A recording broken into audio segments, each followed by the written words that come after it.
What's up everyone on YouTube, MainManSWE here, hoping you're all doing awesome as always. I will now be doing a video on Mr. Paul Phoenix and why I think he needs to be nerfed, how he is still a problem.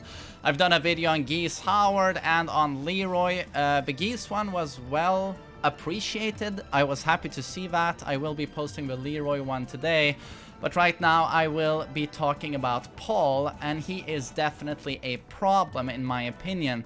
And I find it very interesting to note that there is this great misunderstanding regarding this character.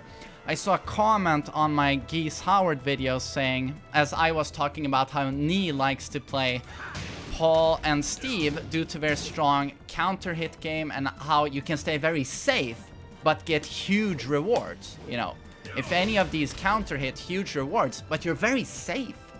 You don't risk too much, which is obviously why Nee likes to play Paul in tournaments, why Paul is good in tournaments. And this commenter said, oh, that's a mistake. Paul is high risk, high reward. He's very unsafe. And this is this great misunderstanding you see a lot in beginner and intermediate rank players, and it's naturally so. They see the Death Fist, and that's minus 17 if it's blocked. A lot of characters can launch that. And Demo Man, you know, but isn't that how you play Paul? You do either a Death Fist or you do a Demo Man, and both of those can be launched on block. And it's like, that's not how you play Paul. This is actually the Death Fist. As soon as you go into high level play, Death Fist is not used. Maybe against certain characters like Geese who can't punish it, outside of maybe forward 2 at close range. Some characters can't punish Death Fist. But most of the time in high level play, this is Paul's Death Fist. You see, minus 8 on block with pushback. Very safe.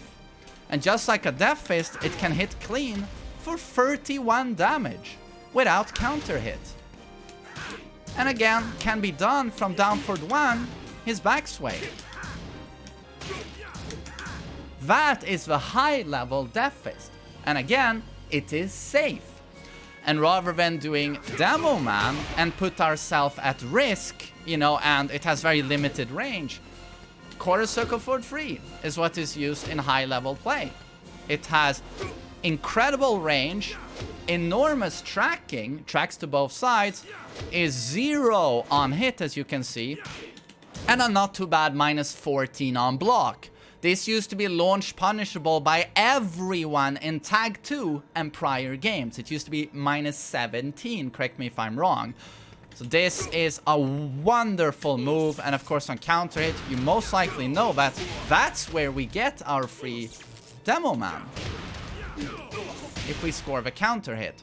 And then a lot of people don't know that this is actually a counter hit launcher,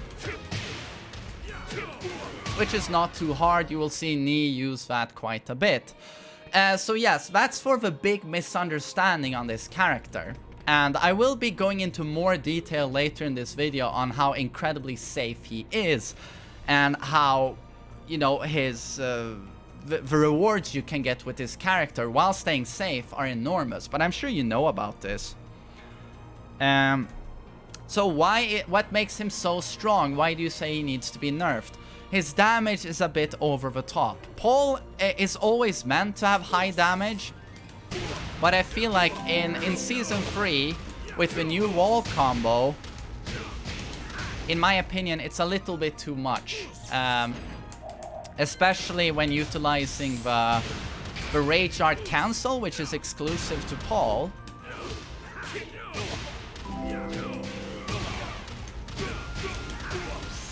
I don't think anyone should be able to do that, in my opinion. I know that the characters are supposed to have their own identities, and Paul's identity is great strength, but that was actually balanced in prior games due to him being rather unsafe. You know, if you wanted to do a low, you were most often had very poor range, or you were very unsafe. But this is no longer the case. And he has access to some of the, you know, just craziest moves in the game, like down forward 2, which in a game that has 5,000 attacks, this move is top 5. 5,000 attacks, And the character that has arguably the greatest damage without meter, it's always accessible, without meter. He has a top 5 launcher. Down for 2, in my opinion, is broken. It tracks to both sides. It has great range. It's -8 on block. It recovers very fast on whiff. So down for 2 into down for 2 is surprisingly effective even in the highest level of play. Yeah, that move is ridiculous. And that, of course, you know, very safe. And how many safe natural launchers does he have? Core Circle Forward 1. -4 on block. It's a natural launcher. Back 3. 14 frame launcher. Great Punisher. It's a natural launcher. Safe on block. Forward 4. Safe on block. Natural hit launcher. -1 on block. This character has a lot of safe launchers. And if we apply counter hits, Core Circle Back 4 is a long range +1 on block counter hit launcher. The same goes for Core Circle Back 1, neutral on block counter hit launcher. Up Back 2 is a homing long range mid counter hit launcher, which is -9 on block. Down Back 2 is, I would say, safe-ish with pushback. Counter hit launcher that hits grounded.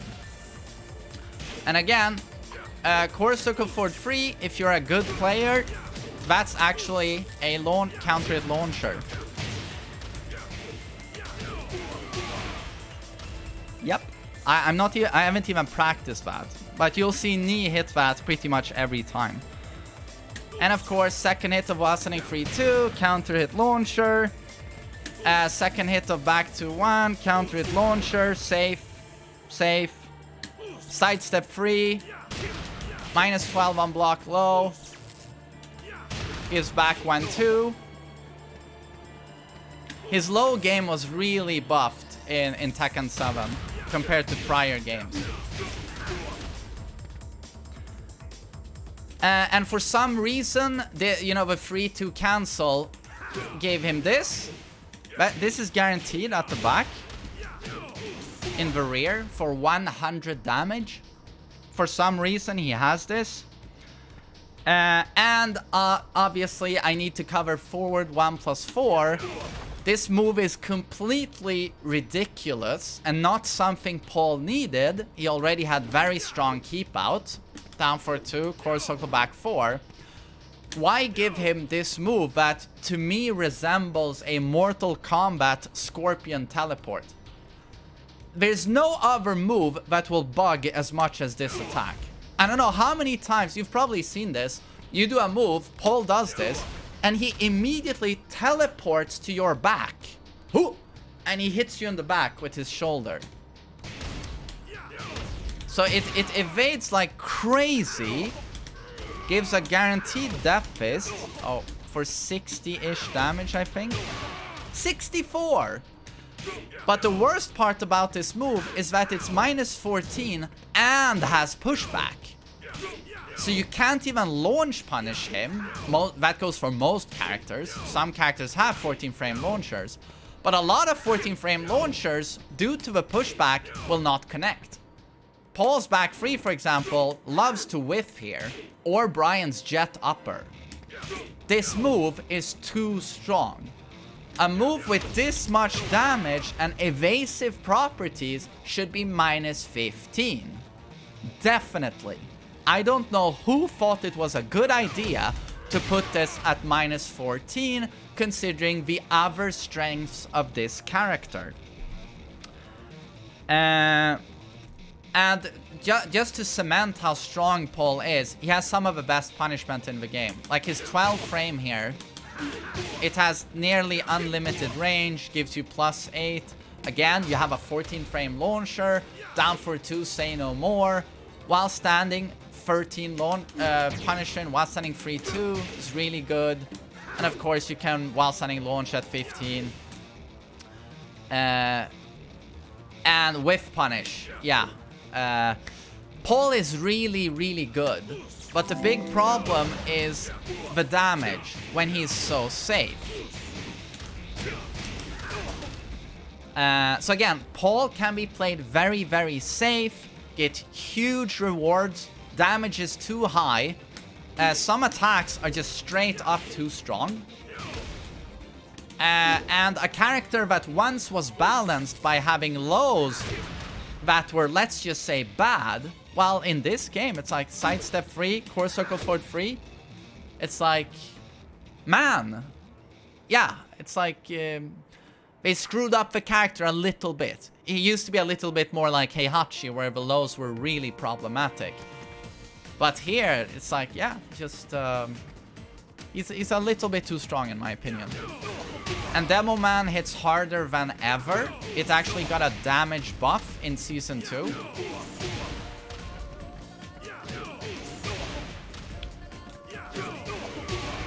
$44. And of course, place your opponent on the wall. And sidestep free, obviously. Close to a wall, you might as well see it as a launcher.